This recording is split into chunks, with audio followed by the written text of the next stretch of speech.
Now we can talk about all the forbidden shit that you're not supposed to talk about on YouTube, which I'm 100% down for.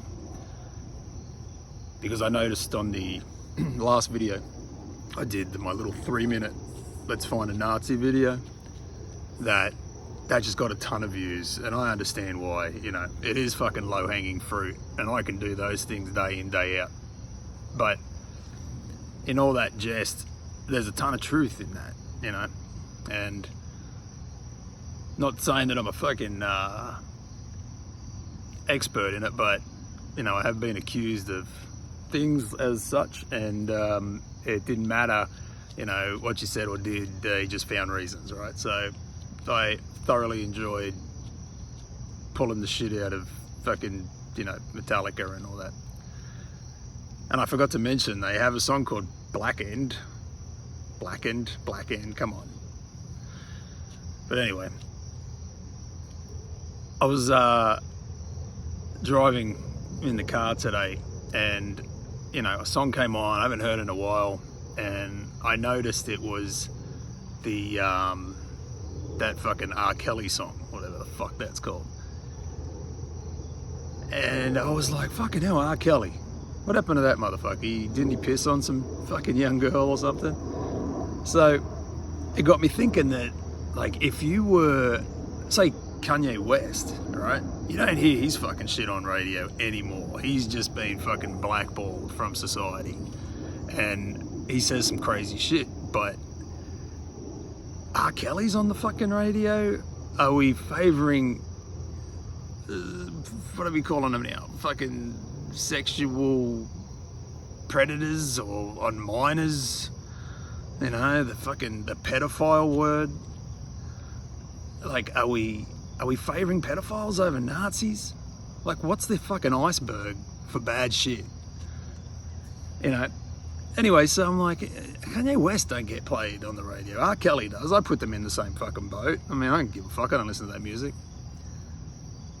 But society is finding, it has to be finding that crime lesser than potentially being an anti-Semite.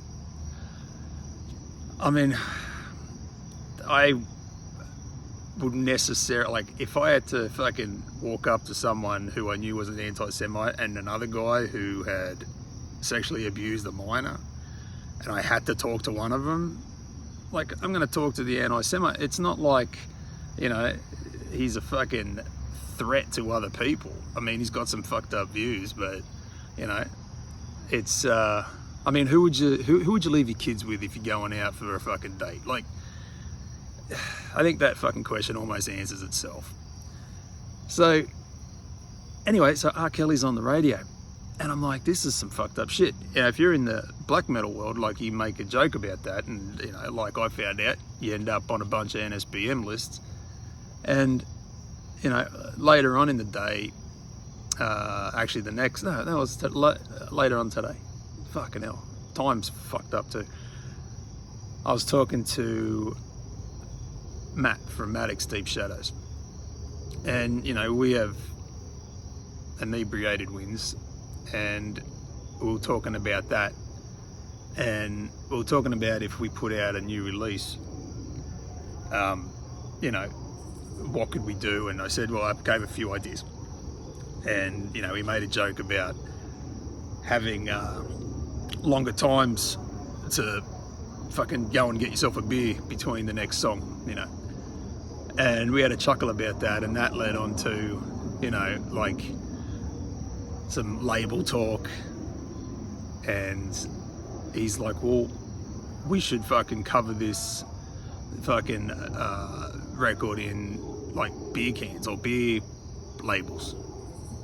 And the idea got kicked around that, like, if you just put a German beer on it, now that's how, it's just beer. Germany is a country, all right? None of us can deny this.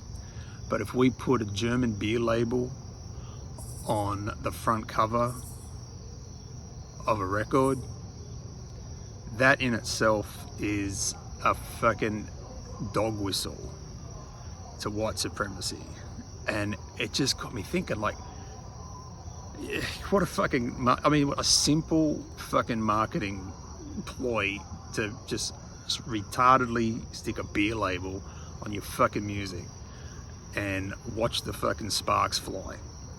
You know, it's absolutely fucking crazy. Now we would be, I mean, not that Inebriated Wins is making any fucking top 10 charts, but if it did, I bet you any money that R. Kelly would get played before Inebriated Wins. Even if we had songs like fucking, what's her fucking face? Madonna, let's say Madonna. Like, if we all sounded like Madonna and we had a better song in Madonna's fucking whatever, R. Kelly is still beating us if we're deemed to be anti-Semite.